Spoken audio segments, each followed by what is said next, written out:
That's nice of you. That's very nice of you to do that. Hey, consider it dad, man. You know what I'm saying? Just Also dad tax.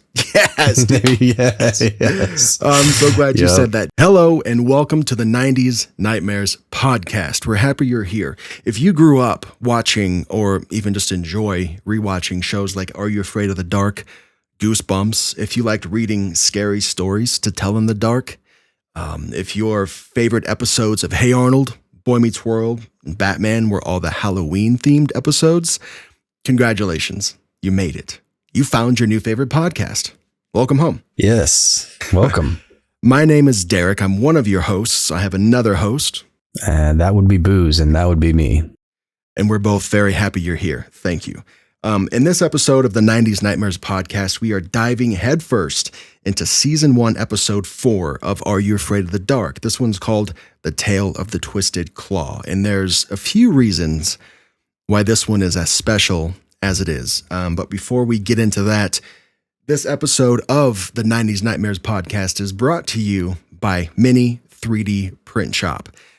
Mini 3D Print Shop is a store on Etsy where you can get custom nostalgia made just for you. We had them make something for us and send it over to us.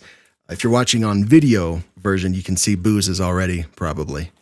But I'm going to open mine up here. I've already cut it up. He drops it. And check this thing out. Look at this. It's my own custom Nickelodeon orange splat sign, dude. And it's got my name on there. This is like...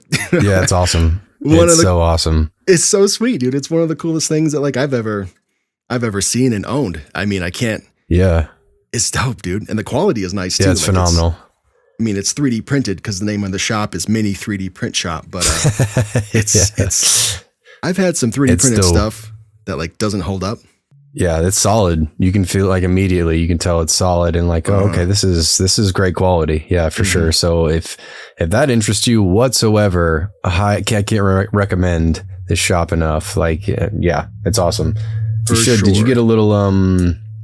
You should have. I'm assuming you probably got the little ornament along with it as well. Yes, I did. He did. Yeah, he even threw in some bonuses, dude. And I should have put it on my studio tree back here, but I didn't. It's up. It's just for those wondering, it's a little version of this. It just goes on the Christmas tree, and mine that says Darek is up on the Christmas tree in the living room. So it's up there. Yeah, I wanted just to clarify this. I wanted to put my my ornament on the tree, on our tree, like that's out in the living room, but I'm not allowed to put stuff on our tree anymore because there's a theme to our tree. And we can't cross-contaminate the theme. So if I have tons of really badass and cool ornaments that I've collected over the years, but I'm not allowed to put any of that stuff on the tree. So my wife has a theme, and this theme is, I don't really know what it is, but it's not 90s Nickelodeon stuff, unfortunately. So I think I need to invest in one of those little smaller trees and just hang all my stuff on it in here. But you need to get a Charlie Brown tree for your room. Yes. Yes. Dude, for sure. So check this out. If you want your own custom 90s Nickelodeon splat sign, go to Mini 3D Print Shop on Etsy. Tell them we sent you. There's a discount code. If you plug in the discount code Nightmares, you get 25% off. And when it comes in, you can take a photo of it and then send it to us, dude, because I would love to see it. Right? Yeah, I want to see those. Those are they're awesome, and you need to have one of your own. You do. So definitely go check that out. Dope, dude. Are you ready to start the episode? I am. I am. Man. I'm going to put my sign back behind me so people can see it on the set and I don't have to hold it the whole time. Why don't you kick it off? I'll be back in 4 seconds. Okay. Sounds good. Like Darek said earlier, the episode is The Tale of the Twisted Claw. And I specifically thought this was a good one. Oh, and before we begin, I got a nice icebreaker question for you if you're ready for that. Oh, always ready, dude. Hit me.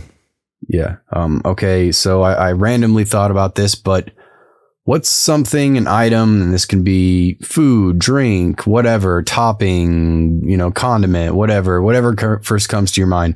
What is something that is always in your fridge? Always staple. It's always you open it up day or night, any time of the year. This is going to be in your fridge. Yeah, Lunchables. Lunchables. Lunchables. I got. Is that for you, your kids, both, wife? All of the above, man. Not really. All no, the above. Right on. Okay. You know, they make those adult Lunchables that have like extra protein or whatever. We have those every now and then, but in like the bottom drawer of our fridge where you keep Lunchables, I guess is what's that drawer is designated for. That's overflowing with Lunchables, dude. We got 2 young boys, and that's just one of the easiest things to unwrap and open. You know what I mean? Yeah, for sure. Are we talking like what's the pizza ones, the ham and cheese, the nachos? Or is it a little bit of everything? Dude, it's 2 of everything. Yeah, for sure. My oldest loves the pizza trizza one. You know, you get like the 2 traditional ones, and then you get the one that's just chocolate and sprinkles. Can't go wrong there. Can't go wrong with that. I help him eat that the dessert one sometimes when he needs it. But yeah, that's nice of you. That's very nice of you to do that. Hey, you know, consider it dad, man. You know what I'm saying? Just also dad tax. Yes, yes. I'm so glad you said that, dad tax, man. There's a dad tax on just about everything. There really is, and I'm to the point now where I don't even have to say anything. I just have to put my hand out, and he already knows. Like, here you go. Just take one. You got him trained. That's good. Yeah. Yep. Absolutely. How about you? What's always in your fridge? Always in my fridge is Liquid Death, the water. And that is simply because I am a water snob, and I'm not afraid to admit that. I have no shame in admitting that. I am a water snob. There is countless brands of water that I will refuse to drink. You could catch me out in the middle of a desert and I'm 3 minutes away from death, and you hand me a bottle of Dasani and I will give it back to you and die. I would rather die than drink that Dasani. Yeah, it's awful. And I'm a water snob, and I tried Liquid Death because the branding and the packaging is just badass and it looks cool. So that was what got me in the door. And then I tried it and I'm like, wow, this is actually really good water. And then the can itself, it almost looks like a beer, and the can is 100% recyclable. And I'm like, you got me. And so every 2 weeks I get 2 cases of those sent to the house, and those are just always in our fridge. You've got the subscription on those? Yeah, through Amazon. Every 2 weeks they just send 2 cases automatically. That's amazing. That's the most extra thing I've ever heard you say. It is very extra. It's almost bougie in a way. So yeah. But a little bit. But I'm willing to wear that with pride though.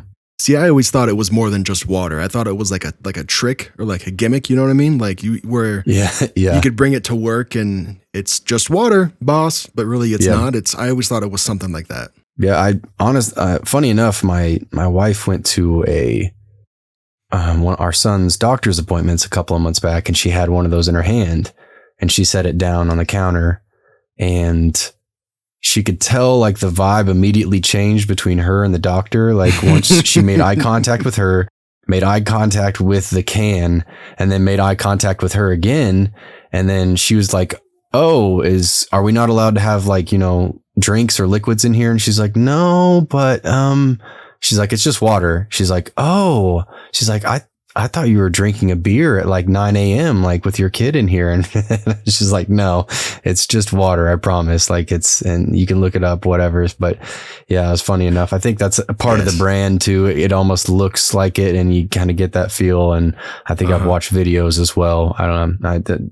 Hey, Liquid Death, if you want to sponsor us, go right ahead. I've gone on a tangent about it for like 5 minutes now. So yeah, man. Shout out Liquid Death. Cool. Yeah.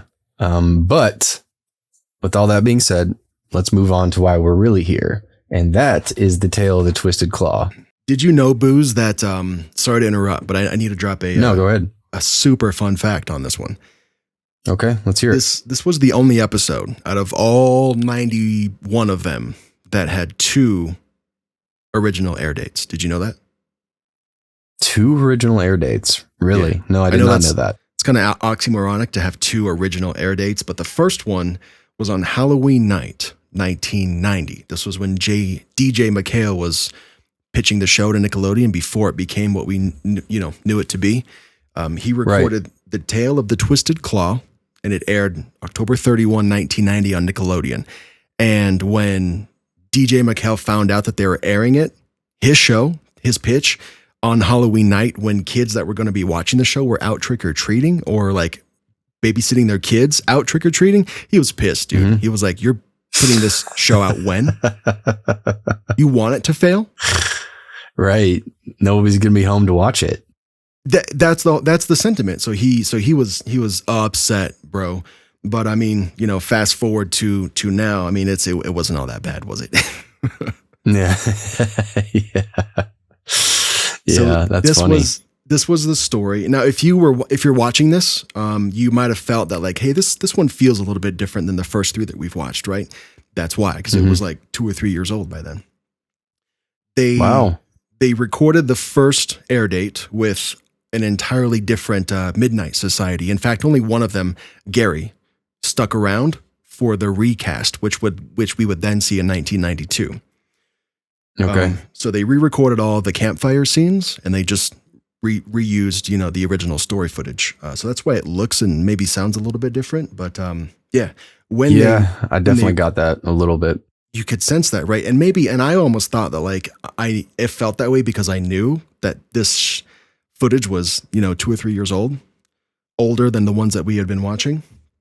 But anyways, when they re-aired this, they put it in episode 4 of season 1, and that came out September 5, 1992, with, of course, the recasted Midnight Society. So that's how the show has 2 original air dates.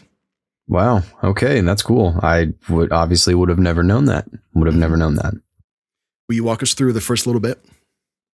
Yeah, absolutely. So first, we immediately get the scene where it looks like this kid is having a bad dream of some sort.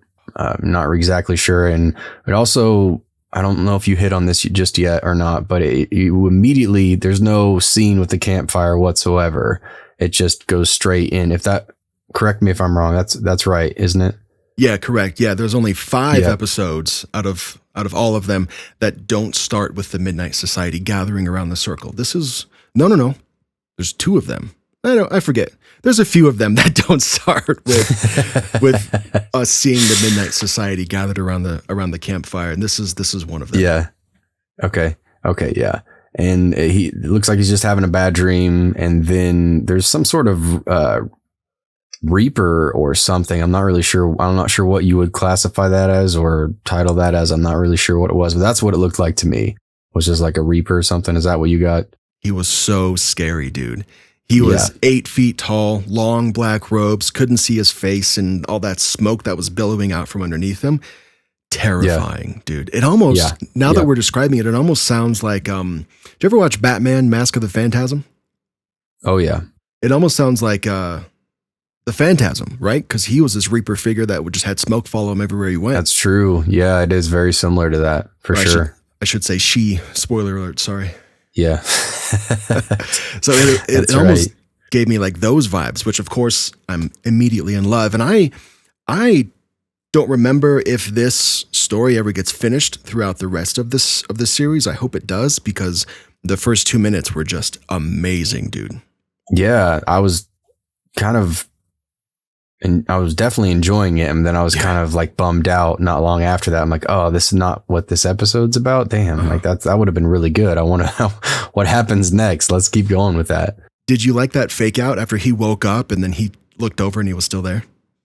Yeah, like I enjoyed that too, because obviously you're thinking, oh, it's done, it's over, and then wait, he's still here. Oh, and I loved when that clock was ticking when he was asleep. And then he knew he said the line, oh, not again. Not again. And he wasn't even scared. He was just more like annoyed. Like, right. He was like almost annoyed by it. Yeah. Which would make it funny. Yeah. Which maybe that's like the 90s cheese coming out. But, oh, dude, that was so cool. It's still good. Still enjoyed it. Definitely. And then the second thing I have written down here is that David is our storyteller this time. And we have another appearance of the Canadian tuxedo. Is it David or does Frank have one on again? I only noticed David this time. So maybe that's a wardrobe thing where they're just rotating it around the campfire. So maybe next episode we'll see somebody else wearing it. The same jeans and vest, just on different. The exact same ones. Okay, everybody get up and rotate. Budget's a little tight here, so it's somebody else's turn to wear this tuxedo. I gotta annoy you with one more fun fact that made me think of. Okay. Now, when they filmed all of season 1, they did every single Midnight Society campfire scene in 10 days. It took them 10 days to film all of those scenes. Wow. Okay. So they didn't shoot it like a week at a time. You know what I'm saying? Like the kids were in and out in a week and a half. Wow. Mm-hmm. I would have not thought that at all. You know, you would assume that they would, do it on an individual basis, but no. I guess maybe what do you think is that just like a budget thing? Is that just in case we lose a kid to going to do something else or something like that, and we want to just keep them on these roles, or we're already here, let's just knock all these out, that type of thing?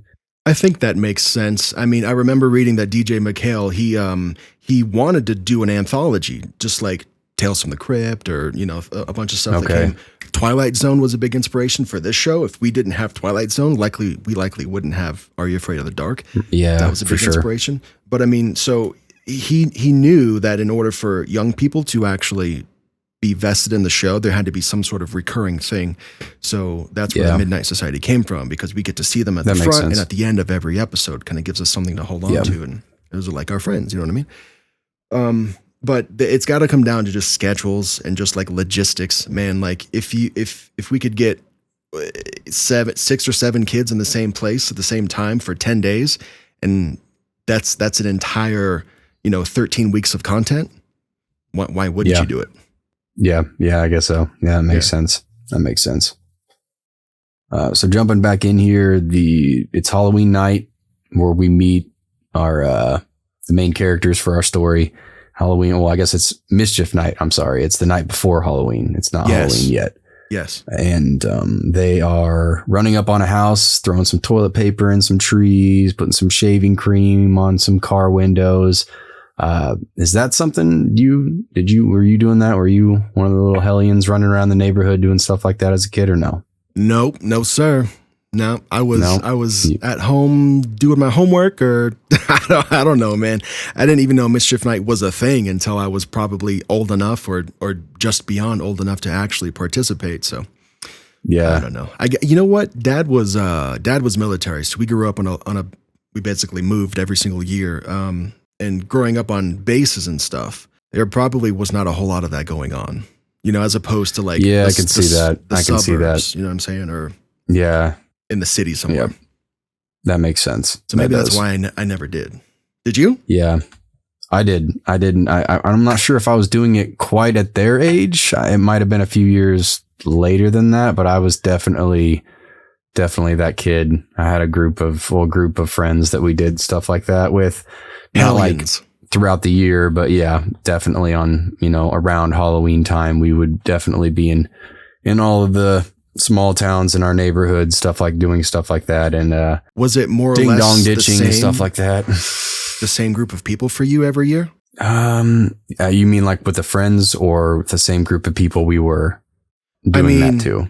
I would imagine it's October 29, and you're texting your Mischief Night buddies in the group chat. There was no texting back then, but maybe you sign on to AIM. Yeah. You sign on to AIM, and you put your away message to Mischief Night team. Let's meet up here at this place. Yeah. Now, was it almost like a Midnight Society thing where you only saw them on around that time of year because this was like your jam, or was this like your core group of homies that stayed with you?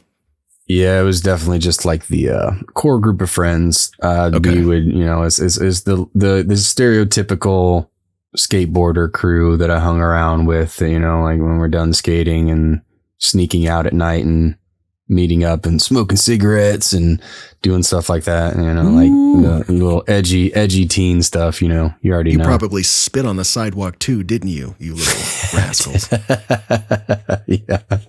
Yeah. So I definitely did my fair share of that. But leading into that, this is a good segue. These two boys run up to a house, ring the doorbell.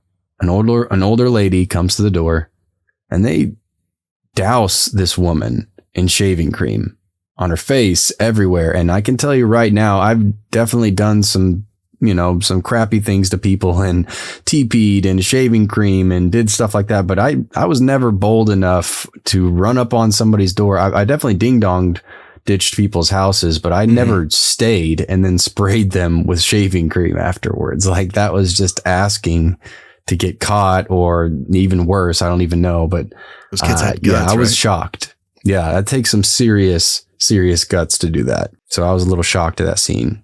One thing that you and I forgot to do, Booze, is rate the episode. Can we sneak that in right now? Oh, yes. Yes, you're right. Yep. Let's go ahead. I'm going to let you do the honors first. Would you like to do it at the same time? Maybe that'll be fun.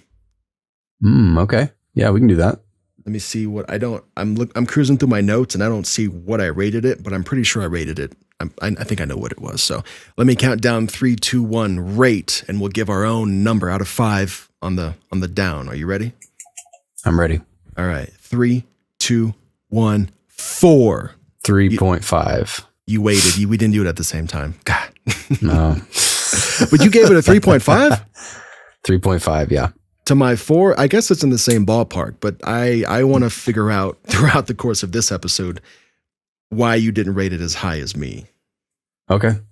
Sounds good. But let's keep going, man. Maybe we'll figure it out why we're not on the exact same page. We might along the way. Yeah. And so they spray her with this shaving cream and she immediately gets mad like any sane person would. And then she starts wiping it off and then she begins laughing hysterically to herself. Oh, she cackles for a while, dude. Oh, she does. She does. And I'm like, it's not the reaction I would have had to shaving cream, but all right, I guess you're handling it better than I would. And not long after that, we cut to them. Yeah, good for her. I mean, again, handled it way better than I would have. That's for sure. Right.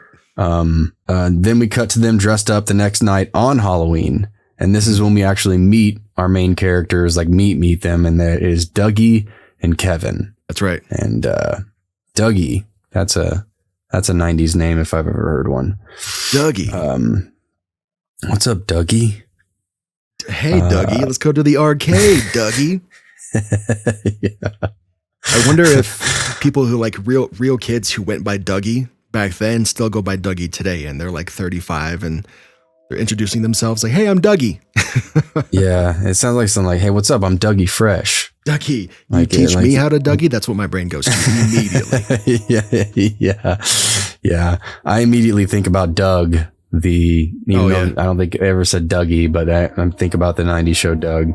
Yeah, dude. And then I wonder if Doug had any Halloween episodes that we could look at. I can't remember off the top of my head if they did, but there has to be. There has to be. I'll find out. Yes. Yeah, let's definitely find that out because I have a lot of love for that show, obviously, as well. For sure. And then so they're discussing it, they're talking to their parents. Kevin, correct me if you might have to correct me because it's been about a week since I watched this. Which Dougie and Kevin which house was he at? Was Kevin the one that came to Dougie's house or vice versa? I have no idea. Okay. Sorry. Okay. No, it's okay. I can't remember. Because I was trying to remember it because I have these two sayings written down because I can't remember if it was Dougie or Kevin that says it, but let's book it was what one of them says when he's like ready to leave. Yeah. And that's not a phrasing I'm familiar with whatsoever. This is going to be another common theme with me is when I hear these 90s phrasings and stuff like that, especially ones that never even crossed my radar. Or there would definitely been some eyebrows raised if I heard one of my friends say, "Let's book it." You've never heard "book it"? Nope. So when you heard it in the show, were you confused or was there enough context for you to understand? I think there was enough for me to realize that he was saying, "Let's leave, let's get out of here." But I'd never heard it phrased like that before. So I was just like, let's book it. I don't know where that phrase came from or like where it originated, but yeah, dude, I've used that phrase my whole life. Like that's up there with, Autobots, roll out. Let's book it. Let's get out of here. Okay. Quickly. Well, I learned something. I learned something with another thing with this episode then, because that's definitely something I was not familiar with whatsoever until now. Let's book it. Yep. And then, so they're on their way to start trick or treating, and Dougie, I'm going to say Kevin pitches the idea. Let's go hit Mrs. Clove's house, which is we find out that is the woman that they just hit with shaving cream the night prior. Miss Clove. And this is when the second phrase, is it Miss Clove or Mrs. Clove? Yeah. Clove. I don't think she's married. Or Cloves. Clove, just one. I don't think she's married, so it's Miss. So just Miss Clove. That's how I Miss Clove. Yep. Okay. And then another phrase that popped up for me is, "Are you bent?" Because he pitched, let's go to Miss Clove's house. And he says, "Are you bent? Are you bent? Are you bent?" I'm like, is that one? Were you bending and booking it as a child or no? No, I have booked it, but I've never been bent. I can't. Okay. No, that wasn't a phrase that I ever used. Are you bent? There's phrases. Remember when Wayne's World was like, "Are you mental?" Like there's that. Yeah. But I mean, at least that one is kind of, I don't know. I'm not going to spend too much more time on this, but yeah, I had to at least bring that up. Oh, well, and it also might be a territory thing because that might be a Canadian thing for sure. Yeah, you're right. They have tuxedos, they book it, they bend it. They just do stuff different up there that I wasn't familiar with in the 90s, I guess. Yeah, you cross that border and then it's a whole nother beast up there, dude. They talk different. Apparently so. And this, one of them drops the name too. They say it's the witch's house. So we're already getting the feel from this lady in this house, the first shot of the house as well, it does look like one of those stereotypical creepy house within your neighborhood where everybody's got those rumors. We're like, oh yeah, that's, don't go near that house. That house is haunted, or that's the witch's house. We can't go over there, or they dare somebody to go run up there. It's like that type of thing. Mm-hmm. Yep. That's the house right there. Yes. And then, so Kevin then blackmails Dougie by saying, if you don't do it, I'm going to tell everybody that, was he say like you're a chicken or something like that? Something to that effect, if I remember correctly. Probably. That's a common saying in this show is you don't want to be chicken, do you? Yeah, you don't want to be chicken, do you? Yeah. And they start cawing at everybody. Yeah. So they end up going up there, ringing the doorbell, do the whole trick or treat thing. And the first thing I noticed too, as soon as the doors opened, is she didn't clean up the vase. I forgot to bring this up. The vase got broken the night prior when they sprayed her with shaving cream, and she broke this big blue and white vase that was sitting on like this table. She left that vase there all night, dude. Yeah, it's just still sitting there in shambles the next night. And I'm like, you didn't want to clean that up? But okay.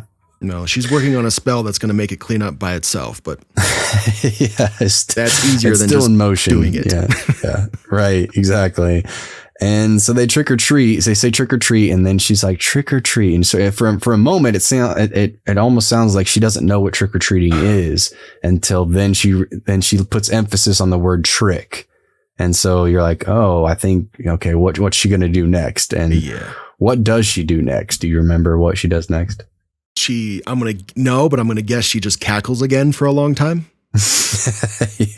Yeah, she does start to laugh, and then she goes and gets something for them. And it comes in a little box or whatever. Yes. And immediately I'm going to go also say, when she tells us what it is, this is my favorite line. I'm going to go ahead and spoil that. This is my favorite line throughout the entire episode. Just by the way she says it, because I was laughing really hard when she said it. She brings out this box and opens it up, and they're both just like, what is it? What is that? And then she's like, it's the Clava voucher. And she says it like almost exactly like that. And I don't know why that made me laugh so hard, but it really made me laugh really hard. What is it? It's the claw of a vulture. Ew. Yeah, it's super random, I know. It's probably the childish humor within me that made me laugh. And tells them it's made out of wood, and then tells them it grants 3 wishes. And is that how she phrased it, or do you remember exactly how she phrased it to them? Verbatim, no, but the gist was whoever owns the claw gets 3 wishes. And the boys were like, hold on, is that 3 that we have to share, or do we each get our own 3? I remember that. Right. Yeah. Yep. And then she says something like, oh, I'm certain it means for 3 for each of you. Right. Something like that. Right. Yeah. And I'm also going to go ahead and get this. I wrote this down, elephant in the room. let's get this out of the way right now, because I'm sure you were thinking it. I know I was thinking it. I'm sure anybody else rewatching this episode, this has got monkey's paw vibes written all over it, right? Mm-hmm. Yeah, it's the same thing. Yeah, I mean, it's literally the exact same thing, except for it's a claw of a vulture instead of the monkey's paw. For sure. It's one of the most like overused, super like traditionalized like devices that you can implement into a scary show. It's this storyline. Right. Yes. Be careful what you wish for. You just might get it. Exactly. And that, I think that itself, because it's so cookie cutter and repetitive for me, that's why I think my star is at 3.5 for this episode, because it's a little overdone. That makes sense. Okay, so I'm coming at it from, hey, this was the first one, dude. This is the first one they ever filmed. It's special. And it had that super cool Reaper at the beginning. That was one of the coolest things I've ever seen. Plus, I guess that's it. I guess those are the reasons why I gave it a 4. The Reaper was cool. Reaper was dope. I don't remember the music or who did it or anything particular about the acting or anything, but I think it's just because I didn't write any of that down either. A special episode, so maybe that's why I bumped it up as high as a 4. I think that's where I'm coming from, but I'm glad to know where you're coming from too. Yeah. And just like you just said, I have that written down as well. The whole be careful what you wish for. You just might get it. Because that's obviously, you can, without knowing, this is where the episode is heading, is these kids are probably going to make some dumb wishes and get exactly what they wish for. For sure. And not long after they leave her house, they're like kind of arguing back and forth, like, oh, like, that's not real. It's not going to work. Like, this isn't, what is it? And then Dougie, his first wish that he just says out loud is, I wish we could just go home and lose this trick or treating. And then immediately says, oh, it moved. And I can't remember if he dropped it or not, but he says it moves. And, Kevin's thinking immediately like, oh, it didn't move. Like it's all in your head, that type of thing. Mm-hmm. And they continue on. I think they were going to continue trick or treating, and then cue the stereotypical 90s bullies to show up. Did you enjoy this scene as much as I did? No, dude. I mean, yeah, because it's, I guess maybe if it was supposed to be bad on purpose, then they did a great job. And yeah. yeah. I think that's why I enjoyed it so much, is because how bad it was. Their masks that they were wearing were so ugly. So that was cool. Very creepy. But when they started like Phantom of the Opera thing, like that's what I was getting, like maybe or something like that. Yeah, I got Phantom vibes as well. But when they started circling the camera and getting like right up in its face, I was like, all right, they just turned the cheese all the way up, and now I'm out of it. They did. The meter, they just put it at 100. Yeah, they did immediately. Yes. And okay, you know what? I lied earlier. I'm sorry. I have it written down here, and I completely forgot about it. Mm-hmm. And this goes right along with like 90s insults. But my favorite line of the entire episode, because I completely forgot about this one earlier, but one of the bullies says, "Did I say you could talk, snotball?" Snotball. Yeah, I wrote down 3 insults, and that was one of them. Did I say you could talk, snotball? It's so gross, dude. The other 2 that it is. I don't remember what the context was, but I wrote down dipwad, and I wrote down toe jam. Ooh, toe jam. I would hate to be called toe jam. You might as well just go home and start the day over if you get called toe jam. You go home and you go to bed, all right? And then you try again tomorrow. If somebody hits you with a toe jam, you're done. Yep. And gross. Then so they take their bags of candy, and then the bullies chase them. They're all on bikes, and these kids are running. And I feel like this, maybe you'll have to tell me whether or not you thought this as well, but I feel like on a lot of 90s shows, if I remember correctly, I always remember seeing kids running from bullies and stuff like that, and they always hide in trash cans. Is that just me that thinks that? Or I feel like, because that's what they end up doing. They both hide in these trash cans, and then the bullies run past the camera, and then the camera pans back to 2 trash cans, and then 2 heads pop up. And I feel like that's very, very 90s for some reason. Or I just remember that, or a lot of cartoons or something like that. Maybe that's what I'm thinking of. For sure. I think what it was is, we grew up watching Oscar the Grouch on Sesame Street, and then we all thought, oh, that's practical. Yeah, why not? So it just became a thing. And honestly, I'm just messing around. I have no idea. But yeah, that's definitely not the only example of kids running from bullies and ending up in trash cans by choice. Yeah. Yeah. Because they do end up in trash cans by force, but this was one of the times where they're actively hiding on purpose. Right. Yep. And so I guess the wish did come true. I wish we could just go home and lose this trick-or-treating, which is what Kevin or Dougie wished for. Mm-hmm. And they took their candy, so they're like, they're done for the night. So the wish did come true, even though I wish we could go home and lose this trick-or-treating. I guess I'm confused by that statement, but I think maybe I'm just reading into it too much. I don't know. I wish we could go home and lose this trick-or-treating. Maybe like lose this trick-or-treating experience, just take our L. Maybe. Take the L and just take the L and go home. Yeah. There you go. That's how I read it. There you go. Yep. Okay. And then we cut to Dougie and Kevin at school. Mm-hmm. And Kevin is complaining and talking about how he really wants to beat Bostic. I think Bostic is how they pronounced it, right? Is it Bostic? Yeah, Bostic. The other kid. Yeah, mm-hmm. Bostic. Did you recognize him? He looked familiar, but I couldn't put a name to his face. That's Jason Tremblay. He was Denny from episode 1, The Tale of the Phantom Cab. Oh, you're right. Mm-hmm. That was him. Yep. Well, you didn't recognize him because he wasn't being an asshole. Oh, okay. Yeah, he was being like super cool. Like that's probably why. He was just being a dude, man. Yeah, he's just being a dude, being a running man. Yeah, okay. And not long after that, Kevin grabs a claw and makes his first wish, which is, I wish I could beat Bostic at the 600.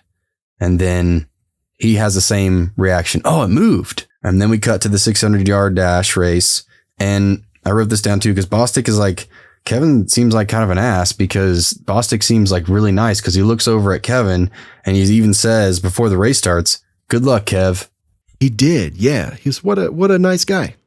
What a nice guy. He's just like, yeah, good luck, man. Have a good race. And he's obviously, and then Kevin's, not having it. He just wants to beat him at the 600-yard race. Did you have those in school? Did you have we had a thing in school called the jelly bean track meet, and where we would, in elementary school, and where we would get ribbons for racing and stuff, like doing like long jump and short jump and running the 600 and stuff like that. And when I was watching that brought me back to elementary school. Have no idea why they called it the jelly bean track meet. And I'm not able to go into any more depth on that name because it makes zero sense to me, but that was basically that type of thing. I remember one year we didn't call it the jelly bean track meet, but it was just like a generic field day where we would go to the high school up the road, and we would run the track and we would see who could jump the farthest and run the fastest. And it was a field day. And, if you won, you got a medal or whatever. And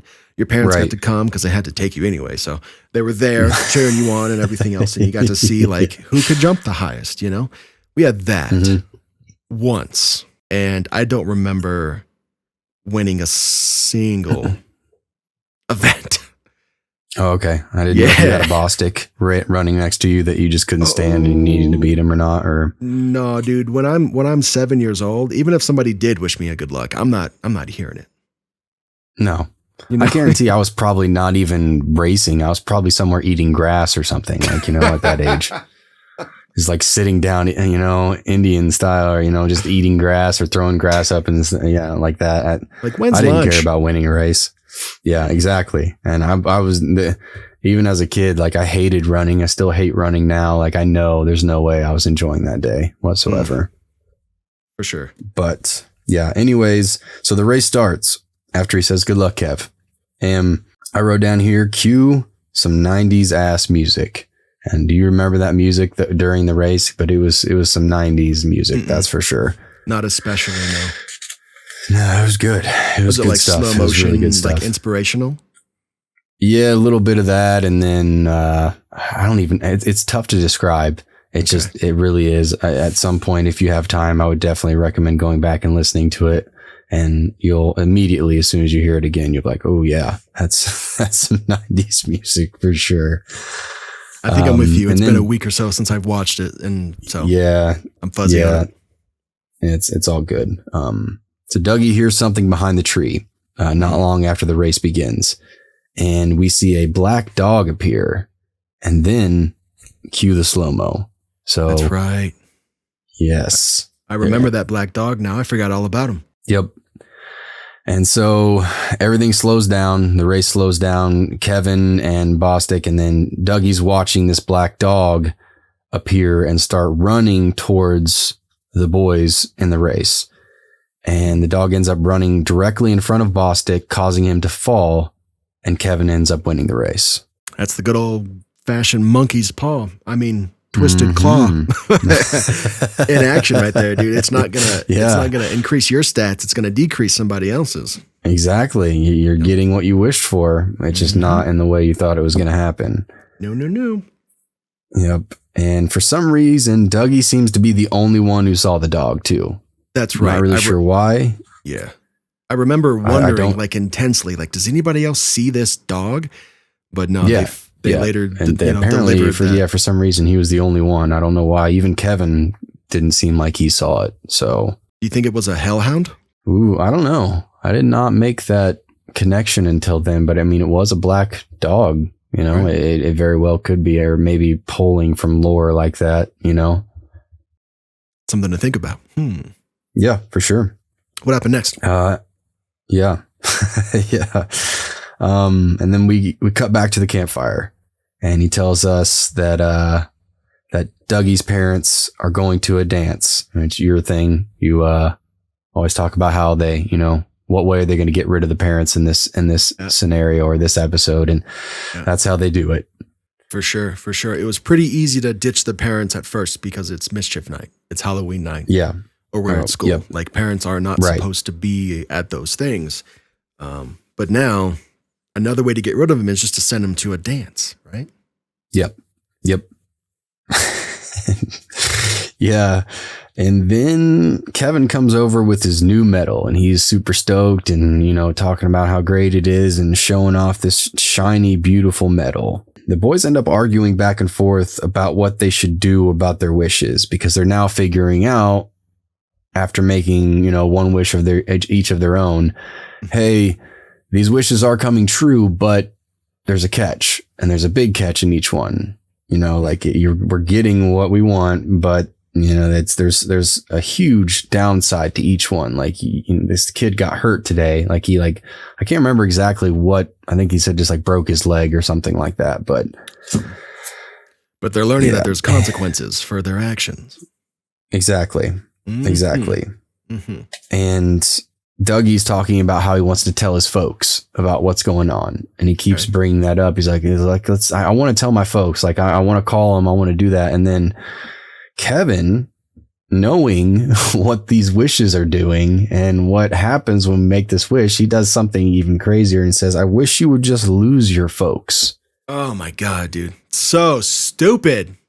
Yeah. Come on. So I was like, dumb, come on, man. Come on, Kevin. Come on, man. That medal's gone straight to your head. And you've got to think now, when we were kids, I wish I just was like how we started half of our sentences, right? Right. Man, for sure. I wish you would just let me do this. I wish I could just do that. That's just how we spoke. But bro, I wish you would just lose your folks. Yeah. No, thank you. Right. And immediately after he says that, I'd say a couple of seconds after, the phone rings, and they both kind of look at each other, and then they look at the phone, and then Dougie walks over and picks up the phone, and it's a call from the police, and tells him his parents have gotten into an accident. Yep. And immediately Dougie yells no, and then hangs up the phone and tells Kevin exactly what that call was about and what just happened and what he just did and caused. That was so sad, dude. Yeah. I mean, just like in previous episodes, that's pretty dark. Like, that's pretty dark for, a 90s kid show. Like, obviously, he just lost his parents in a car crash because of a wish while holding a vulture's claw. Yeah. He was holding on to that vulture's monkey too tight, man. Yeah. And then Dougie, again, this is again, as a kid, this probably went straight over my head, but as an adult rewatching it now, Dougie then makes his second wish not long after that, because he's talking about his grandpa, and then he says, I wish Gramps were here. He'd know what to do. And obviously we can not, like, I think a few seconds after that, they hear a car horn, and then they both run to the window to see a car slowly approaching on the street. And Dougie shouts out and confirms it's his grandpa's old car that he used to drive. Got it. Okay. I remember that much. Yeah, for sure. Yep. Ooh, yep. Okay. And immediately I got the reference back to the monkey's paw when she wishes for her son, to come back home. Mm-hmm. Yeah. They definitely, again, still getting those vibes. Mm-hmm. And then they start fighting. Both of the boys start fighting over the claw, and it cuts back and forth between them. It would pan and show them fighting over the claw, and then it would cut back to the car, and we're kind of waiting to see, is this really his grandpa? What's he going to do? And slowly the car stops. We see the door open, the door closes. We see a pair of feet, and they start approaching the front door. Yeah. And, we can assume that's Gramps at this point, right? yeah, it has to be, right? I mean, Okay, what else could it be, right? At this point, it has to be his dead grandpa. And then the doorbell rings, and Dougie wishes his third and final wish, which is, it sounds like they finally got some common sense knocked into each other. And he says his final wish is, we're sorry we broke Miss Chloe's vase. I wish it never, ever happened. Effectively undoing everything since Mischief Night. Right. Okay. Right. Gotcha. And yep. And then immediately the claw disappears, and then the doorbell rings again. Mm-hmm. And Dougie slowly goes to answer it, because we're still kind of unsure, and I'm sure they're unsure still. Did that work? Did everything go back to the way it was? Or is it this still my dead grandpa at the door? Which I would have loved to have seen how they did that, but we didn't get the chance to. No, unfortunately we didn't. Especially with setting the tone early on with that Reaper, I would have loved to see what they would have done with dead grandpa, What if Gramps was the Reaper from the beginning, and it's all one big story? It's all one big story coming full circle. Oh, that would be something else. That would be cool. That would be cool. So then we get to see not Gramps open the door, but Mom and Dad, right? Correct. Okay, I'm remembering this in real time. So we learn Mom and Dad's okay. Yes. And then we're looking for the medal that we won too, right? And it's gone, right? Correct. Okay. There's something else. What else were they looking for that they didn't find? Or was there something else? What was that? Grandpa's car was gone. That's right. Grandpa's car. They did say that. And the phone wasn't broken anymore either, because he ripped it off the wall, like after it kept ringing, and slammed. I think he ripped it and like threw it. Right. And the phone was right back to being, fine. Yeah. Yep. And they the parents also, I think that was the dad mentioned, he's like, yeah, a maniac in a truck almost sideswiped us, but outside of that, it was fine. So that's I think, right. Oh, so that almost implies that a maniac almost sideswiped Mom and Dad's car. Does that also mean that, a hellhound almost came out and made Bostic trip during a race, but he was able to evade it? That almost has trickle down implications. You know what I mean? Exactly. Yep. Exactly. Weird.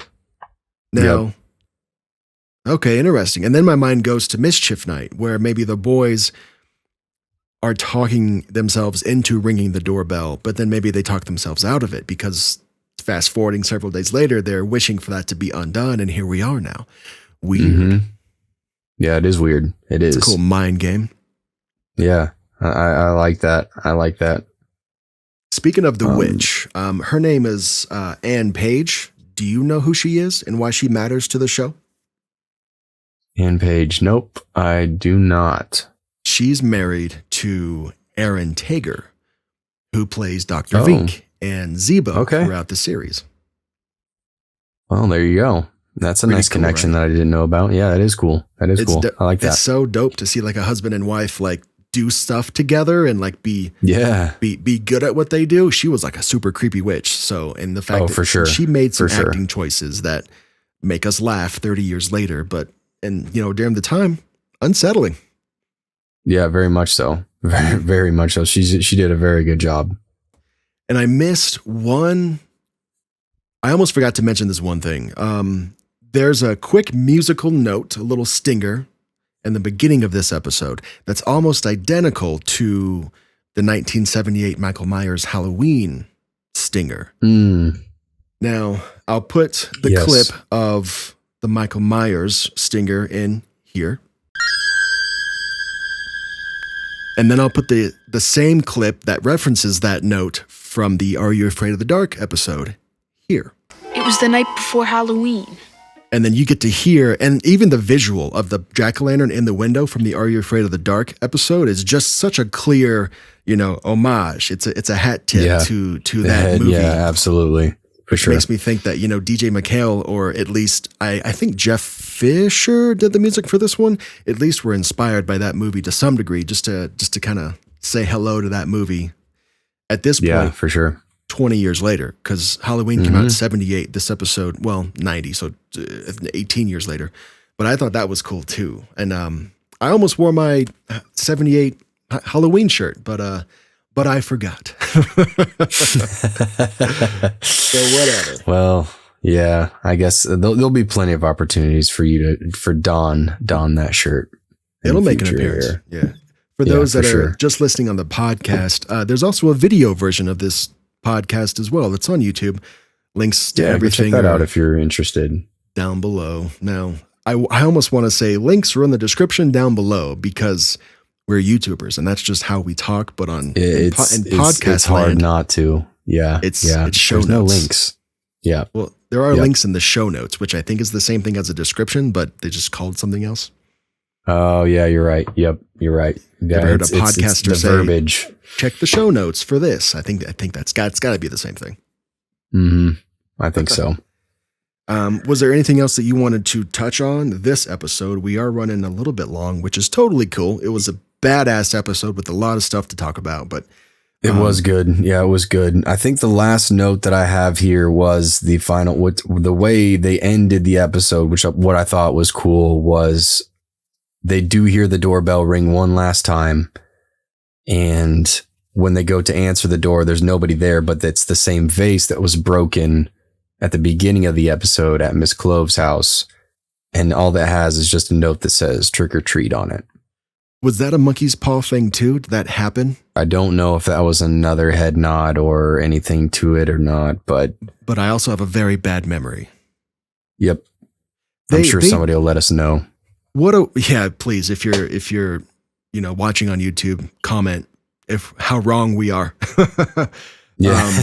This makes me think of that kind of like fake out ending to where, you unwish for everything to be done and then everything's cool, but oh wait, the vase is still broken and it's at my door. So there's this big question mark as the episode kind of fades to black. And it reminds me a lot of, do you remember the Boy Meets World episode? And then there was Sean where they were trapped in the school with the killer. Mm-hmm. Remember that one? And then, but come to find out, Sean was just, and I cannot wait to talk about this episode with you in depth, but it'll come later.